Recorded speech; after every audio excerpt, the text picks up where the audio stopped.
Hello students, हम ठोस अवस्था पढ़ रहे हैं क्लास 12th में। ठीक है, आज हम पढ़ेंगे इस चैप्टर का नेक्स्ट पार्ट जो काफ़ी इम्पोर्टेंट है।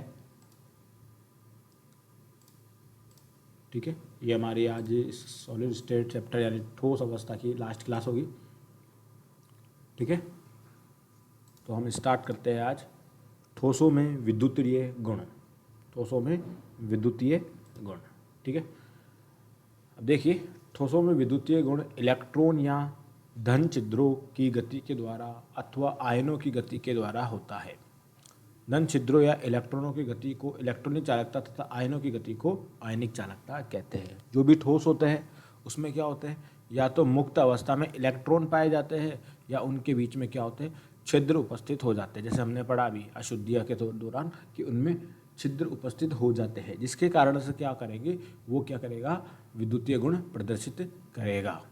ठीक है, जो क्या करेगा, विद्युतीय गुण प्रदर्शित करेगा। अगर आयन के कारण होता है तो अपन को बोलेंगे आयनिक चालकता, अगर इलेक्ट्रॉन के कारण होता है तो क्या बोलेंगे, इलेक्ट्रॉनिक चालकता। ठीक है, देखिए आगे, विद्युत चालकता के आधार पर ठोसों को 3 प्रकार में बांटा गया है। देखिए, पहला है सुचालक। पहला क्या है, सुचालक। सुचालक जानते हो, जिसमें विद्युत धारा प्रवाहित होती है उसको क्या बोलते हैं अपन, सुचालक। ठीक है, तो ये परिभाषा सबको पता है, लेकिन आपको इसमें याद क्या करना है, ये याद करना है कि सुचालक के अंदर इसकी चालकता कितनी होती है, 10⁴ से 10⁷ ओम ओम इनवर्स और मीटर इनवर्स। ठीक है, ओम -1, ठीक है, ओम इनवर्स और मीटर इनवर्स।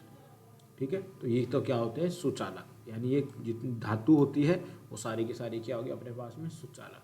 और विद्युत अपघट्य की बात करते हैं तो NaCl H2SO, लेकिन हम ठोसों के बारे में पढ़ रहे हैं तो AlCuAg। ठीक है, तो सुचालक क्या होंगे, यानी जिसकी चालकता 10⁴ से 10⁷ के ओम इनवर्स मीटर इनवर्स के बराबर होती है।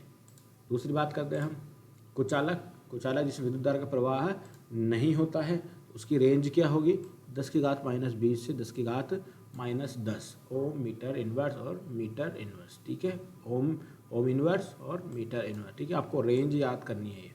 बाकी परिभाषा सबको पता होती है, सुचालक क्या होते हैं, कुचालक क्या होते हैं। ठीक है, और तीसरी बात हम करते हैं कौन सा, अर्धचालक। अर्धचालक क्या होते हैं, अर्धचालक यानी उसमें विद्युत धारा का प्रवाह होगी ना तो सुचालक के बराबर होगी, लेकिन उसमें क्या कुचालक से ज़्यादा होगी। सामान्य चाप पर किसी अर्धचालक की विद्युत चालकता सुचालक व कुचालक के मध्य कितना होगा, इनकी रेंज याद करनी है आपको, 10⁻6 से 10⁻4 ओम मीटर इनवर्स ओम इनवर्स और मीटर इनवर्स के बराबर होता है। ठीक है, अपन इस आगे जो पढ़ेंगे वो अपन अर्धचालक के बारे में ही पढ़ेंगे। ठीक है, तो आपको इस पूरे पेज में आपको याद क्या करना है, इन सब की रेंज। ठीक है ना, कितनी परास का होता है। कई बार क्वेश्चन आ चुका है, सुचालक कुचालक अर्धचालकों की परास लिखिए। तो सुचालक की परास कितनी होगी, 10⁻4 से 10⁻7, कुचालक की परास 10⁻−20 से 10⁻−10 और अर्धचालक की 10⁻6 से 10⁻4। तो आपको इसमें खाली इसको ध्यान में रखना है। क्लियर।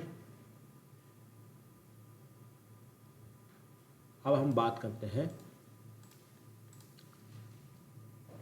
चालक, अर्धचालक तथा कुचालक को हम एक बैंड सिद्धांत के आधार पर समझाते हैं। ठीक है, बैंड सिद्धांत क्या होता है, हमारे पास में जो भी इन धातुओं के क्या होते हैं, इनके कक्षक होते हैं, वो क्या बनाते हैं, अणु कक्षक। उसमें क्या होते हैं, 2 तरह के कक्षक होते हैं। ठीक है, जिसमें इलेक्ट्रॉन उपस्थित होते हैं। ठीक है, जिस धातु में या जो भी अर्धचालक कुचालक में जिसमें धातु उपस्थित होंगे उसको अपन क्या बोलेंगे, संयोजकता कोश। संयोजकता कोश। ठीक है, क्या बोलेंगे, संयोजकता कोश। और जो जिसमें इलेक्ट्रॉन नहीं होते उसको अपन बोलेंगे चालन।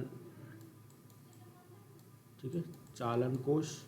अब होगा क्या कि आपके पास में अगर इसमें से इलेक्ट्रॉन निकल के इसमें चले जाते हैं, ठीक है, इसमें से चले जाते हैं तो अपन क्या बोलेंगे, वो विद्युत का चालक होगा, आसानी से चले जाता है। जिसमें नहीं जा पाते तो अपन बोलेंगे वो कुचालक होगा, और जिसमें इनकी दूरी थोड़ी कम होगी, बराबर नहीं होगी। यानी चालक के अंदर देखिए होता क्या है, अगर चालक की बात करें तो इन दोनों कोश एक दूसरे से क्या होता है, अतिव्यापित होते हैं, यानी एक दूसरे के पास होता है। इसके कारण इलेक्ट्रॉन आसानी से इसमें चले जाते हैं और ये विद्युत का चालक होते हैं।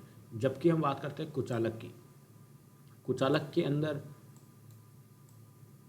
संयोजकता बंध, ठीक है ना, इसकी इन दोनों बंध की दूरी कितनी होती है, काफ़ी अधिक होती है। इसके कारण से इलेक्ट्रॉन इसमें ट्रांसफ़र नहीं कर पाते, क्योंकि दूरी अधिक हो गई, इसलिए मैंने उसका क्या बोला, ये कुचालक होता है। जबकि अर्धचालक में क्या होगा, इनके मध्य की दूरी इसके कंपैरिजन में कम होगी, ठीक है। इन दोनों बंधों में दूरी क्या होगी, कम होगी। जो इलेक्ट्रॉन होंगे वो सामान्यतः तो नहीं जा सकते, लेकिन इसको अंदर उच्च ताप पर जब इसको तापमान बढ़ा दे अपन, तो ये यहाँ से यहाँ पे ट्रांसफ़र कर सकते हैं।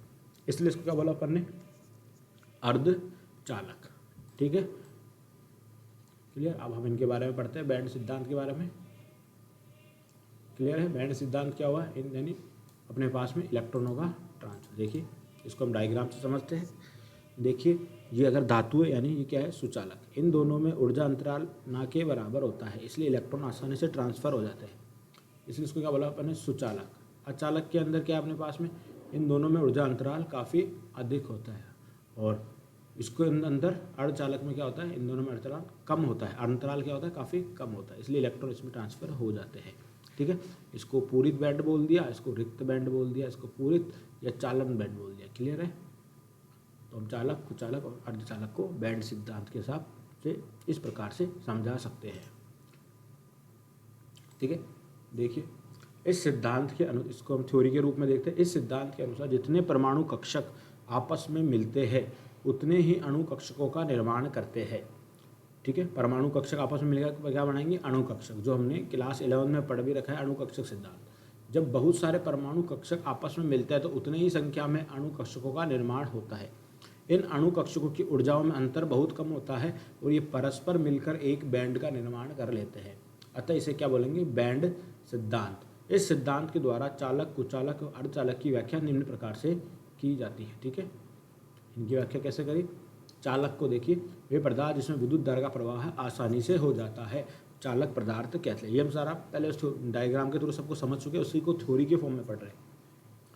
चालकों में मुक्त इलेक्ट्रॉनों की संख्या अधिक होती है, ठीक है। चालक में मुक्त इलेक्ट्रॉनों की संख्या अधिक होगी, जिसके कारण से क्या होगा, वो विद्युत का सुचालक होगा।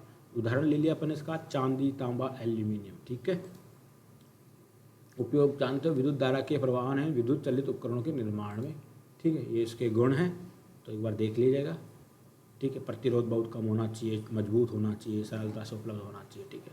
इट्स नॉट इम्पोर्टेंट, आपका इम्पोर्टेंट ये है अपने पास में बैंड सिद्धांत, ठीक है। उसके बाद कुचालक के बारे में पढ़ते हैं। यार इसमें विद्युत धारा का प्रवाह नहीं होगा, इसमें मुक्त इलेक्ट्रॉन नहीं होते, उसमें होते हैं और उसमें नहीं होते। ये इसके उदाहरण हो गए, ठीक है। इसके उपयोग और इसके गुण, क्लियर है। तो देख लीजिएगा इनको एक बार, रीडिंग मार लिया, क्लियर है। उसके बाद अर्धचालक, वे पदार्थ जिनमें सामान्य परिस्थितियों में विद्युत धारा प्रवाहित नहीं होती, परंतु तापमान बढ़ाने पर, हम पढ़ चुके हैं कि तापमान अगर बढ़ाएंगे तो या अशुद्धि मिलाने पर, यानी उसमें कुछ अशुद्धि मिला ले तो उसकी चालकता बढ़ जाती है। ऐसे पदार्थ को क्या बोलेंगे अपन, अर्धचालक, ठीक है। इसमें प्रतिरोध चालक में अधिक लेकिन अचालक पदार्थ से कम होता है, ठीक है। इनमें कम मात्रा में मुक्त इलेक्ट्रॉन पाए जाते हैं, जैसे सिलिकॉन और जर्मेनियम, ठीक है। इनका उपयोग डायोड में, ट्रांजिस्टर में, एलईडी आदि के निर्माण में किया जाता है। अब देखिए, अब पढ़ते हैं अर्धचालक की चालकता बढ़ाने के लिए क्या किया जाता है, डोपिंग, ठीक है। अर्धचालक की चालकता बढ़ाने के लिए क्या किया जाता है, डोपिंग। देखिए क्या होती है डोपिंग, ठीक है। देखो, अर्धचालकों की चालकता व्यवहारिक उपयोग के लिए बहुत ही कम होती है। उचित अशुद्धि, यानी अशुद्धि को मिलाना ही क्या बोलेंगे, डोपिंग। उच्च अशुद्धि को उपयुक्त मात्रा में मिलाने से इनकी चालकता बढ़ जाती है। इस विधि को अपमिश्रण कहते हैं, ठीक है। अपमिश्रण का मतलब ही क्या हो गया, इंग्लिश में क्या बोलते हैं इसको, डोपिंग। तो आपको दोनों ही वर्ड याद रखने हैं कि किसके डोपिंग क्या होता है, या अब कई बार क्वेश्चन आ चुका, डोपिंग क्या होता है। डोपिंग क्या होगा कि अर्धचालकों में अशुद्धि मिलाने पर उसकी चालकता बढ़ जाती है, ठीक है। इसी को क्या बोलेंगे, अपमिश्रण या डोपिंग। अपमिश्रण उस अशुद्धि द्वारा किया जा सकता है जो आंतर अर्धचालक सिलिकॉन अथवा जर्मेनियम की तुलना में इलेक्ट्रॉन धनी या इलेक्ट्रॉन न्यून हो। ठीक है, या तो क्या हो, इलेक्ट्रॉन धनी हो या इलेक्ट्रॉन न्यून हो, यानी इलेक्ट्रॉन इसमें ज़्यादा हो, इलेक्ट्रॉनों की कमी हो। ठीक है, अब इसके बारे में पढ़ेंगे कि जो अशुद्धि मिलाने के बाद किस प्रकार का अर्धचालक बनता है। देखिए, दो प्रकार के मैंने बोला, एक तो इलेक्ट्रॉन धनी हो, इलेक्ट्रॉन धनी अशुद्धि। ठीक है, इलेक्ट्रॉन धनी अशुद्धि। देखिए होता क्या है, इसको अपन सामान्य तरीके से समझते हैं पहले, कि आपको बताया कि जब इसमें आपको ध्यान क्या रखना है, इलेक्ट्रॉन धनी, इलेक्ट्रॉन धनी, इलेक्ट्रॉन धनी, या अपन इसको बोल सकते हैं। ठीक है, जो आपको याद रखना है, जो क्वेश्चन किस फॉर्म में आएगा, वो आएगा एन टाइप,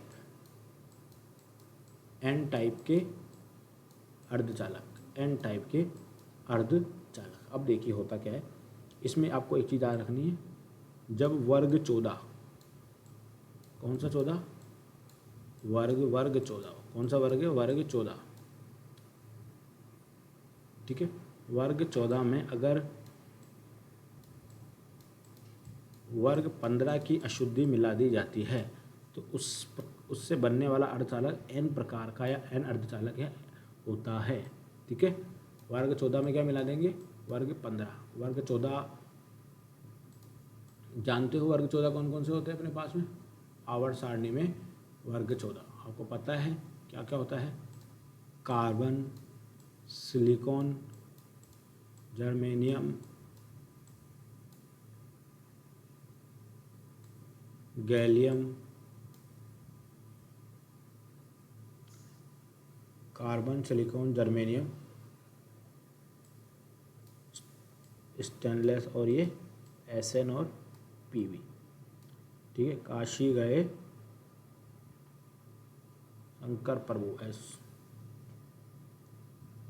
ठीक है, और वर्ग 15 सब बीमार। ठीक है, ये हमारे पास यहाँ नहीं आएगा, ये काशी गए।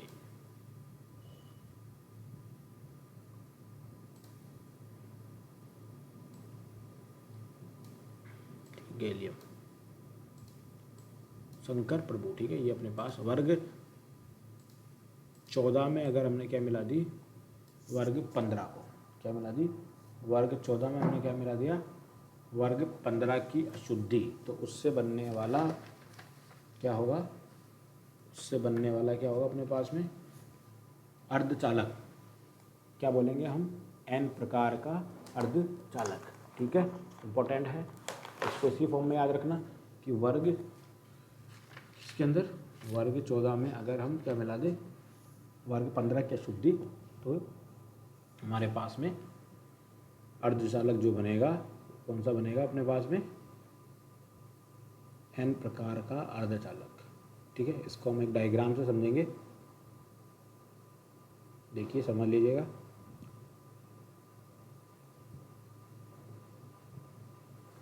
देखिए आपके पास में जैसे मैंने बोला वर्ग 14 का एक क्रिस्टल है। ठीक है, वर्ग 14 का एक क्या है अपने पास में, क्रिस्टल है।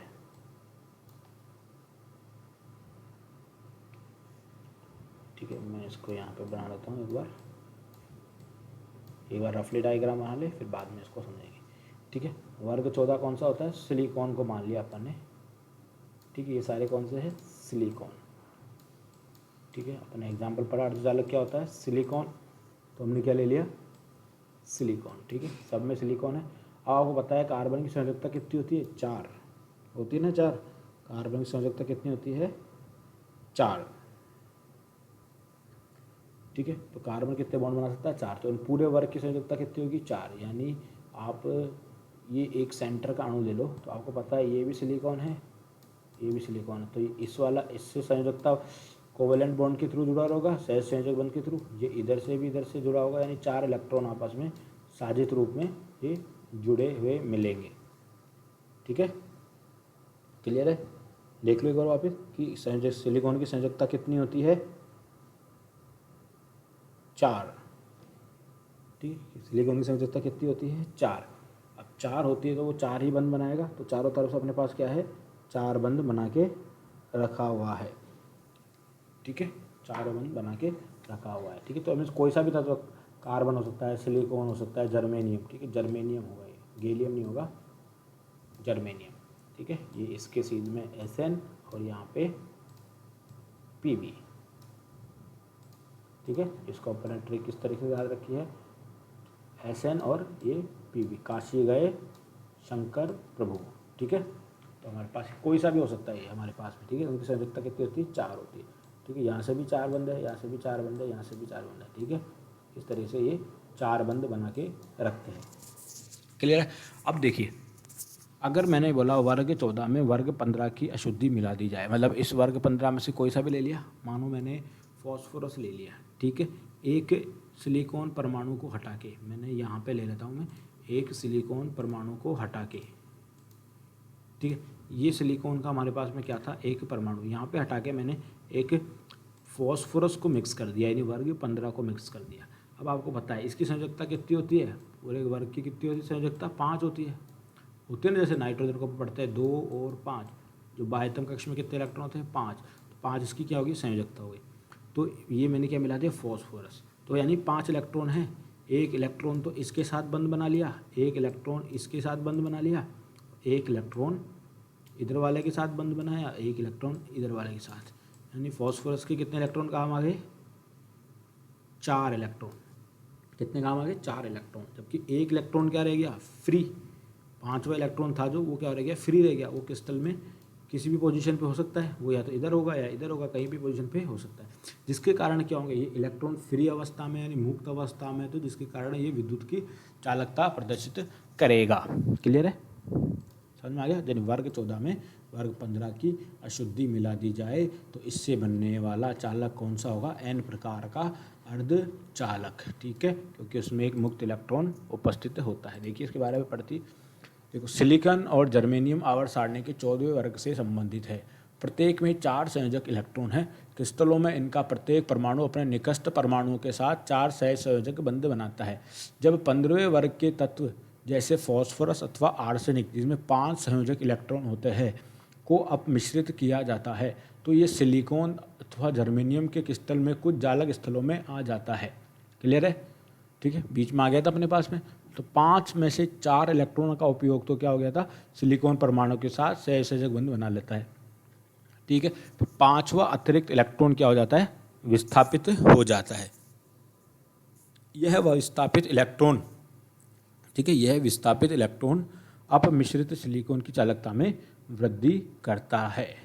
ठीक है, और इस प्रकार से जो चालक बनता है उसको क्या बोलेंगे अपन, N प्रकार का अर्धचालक। क्लियर है, तो हमारे पास पहला चालक पड़ा इलेक्ट्रॉन धनीय शुद्धि, इलेक्ट्रॉन N प्रकार का अर्धचालक। ठीक है, इसको अपनी भाषा में भी लिख सकते हैं जैसे मैंने समझाया कि, ठीक है। दूसरा बात करते हैं अपन, इलेक्ट्रॉन धनी हो गया और दूसरा हो गया इलेक्ट्रॉन न्यून शुद्धि। इसको भी पहले हम इस डायग्राम की साइज समझते हैं, पहले हम करेंगे वर्ग। अब ध्यान रखना, पहले क्या था वर्ग 14, वर्ग 14 में क्या मिला दिया, वर्ग 15, वर्ग 14 में क्या मिला दिया वर्ग, लेकिन अब इसमें क्या होगा, वर्ग 14 में क्या मिलाएंगे अपन, वर्ग 13 के तत्व, वर्ग 13। इसकी संयोजकता कितनी होती है, 4, इसकी संयोजकता कितनी होती है, 3। ठीक है, तो होगा क्या, जो हमारे पास सेम टाइप का क्रिस्टल है, ठीक है, सिलिकॉन का क्रिस्टल मान लीजिए, यानी वर्ग 14 का क्रिस्टल।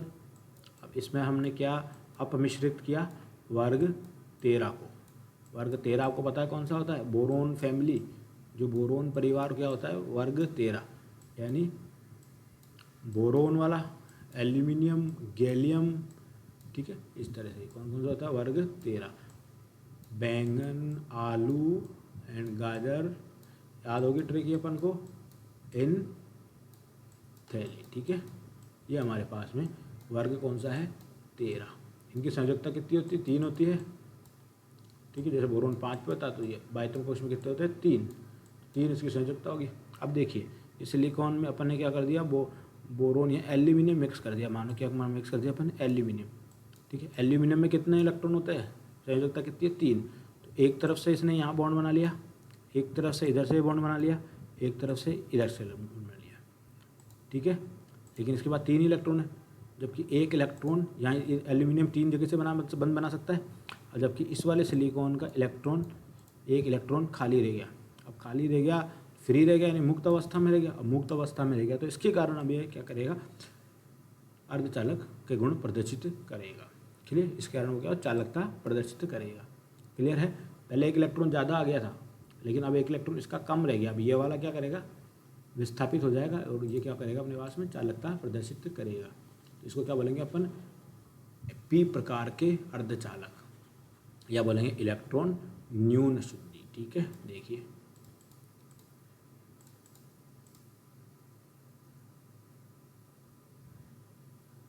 ठीक है, देखिए ये पहले हम एन प्रकार का चित्रपट देख लेते जो हम पढ़ा था। ठीक है, एक इलेक्ट्रॉन फ्री रह गया था एन वाले के अंदर। ठीक है, ये तो पूरा प्योर क्रिस्टल है और ये एन वाले के अंदर एक इलेक्ट्रॉन फ्री रह गया था, जो क्या करेगा, हमें चालकता प्रदर्शित करेगा। हम पढ़ चुके हैं। अब हम पी के बारे में पढ़ते हैं। इलेक्ट्रॉन न्यून शुद्धियाँ, सिलिकॉन अथवा जर्मेनियम को वर्ग 13 के तत्वों जैसे बोरोन, एल्यूमिनियम अथवा गैलियम के साथ मिश्रित किया जाता है तो इसमें केवल 3 संयोजक इलेक्ट्रॉन होते हैं। ठीक है, 3 ही थे। वह स्थान जहाँ पर चौथा इलेक्ट्रॉन नहीं होता है इलेक्ट्रॉन रिक्ति या इलेक्ट्रॉन छिद्र कहलाता है। निकटवर्ती परमाणु से इलेक्ट्रॉन आकर इलेक्ट्रॉन छिद्र में भर जाते हैं। ठीक है, दूसरे के उसमें छिद्र में आ जाएंगे क्योंकि एक रिक्त स्थान उपस्थित होगा, परंतु ऐसा करने पर अपने मूल स्थान पर इलेक्ट्रॉन छूट जाता है। यदि ऐसा होता है तो प्रतीत होता है जैसे इलेक्ट्रॉन छिद्र है। इसके कारण से चालकता प्रदर्शित करेगी क्या होगी, पी प्रकार के अर्धचालक। क्लियर है, देखिए इसको एक डायग्राम से देखिए। ये हमारे पास क्या था, बोरोन यानी वर्ग 13। तो यहाँ से इसने बॉन्ड बनाया, यहाँ से बनाया, लेकिन एक यहाँ पे इसका इलेक्ट्रॉन फ्री रह गया। ठीक है, अब इसकी कमी पूरी करने के लिए यहाँ पे आया तो ये यहाँ पे इसका इलेक्ट्रॉन का क्या हो गया, रिक्ति हो गई। तो अब बोलेंगे इलेक्ट्रॉन नहीं है, यानी ऋणात्मक छिद्र हो गया। तो इससे प्रकार से जो अर्धचालक बनेगा क्या बनेगा, पी प्रकार के। यानी इसको सामान्य भाषा में बोल सकते हैं, जब वर्ग 14 के क्रिस्टल में जब हम क्या बनाते हैं, वर्ग 13 की अशुद्धि को अपमिश्रित किया जाता है तो एक इलेक्ट्रॉन क्या होता है, मुक्त उपस्थित रहता है, जिसके कारण यह क्या होगा, चालकता प्रदर्शित करता है।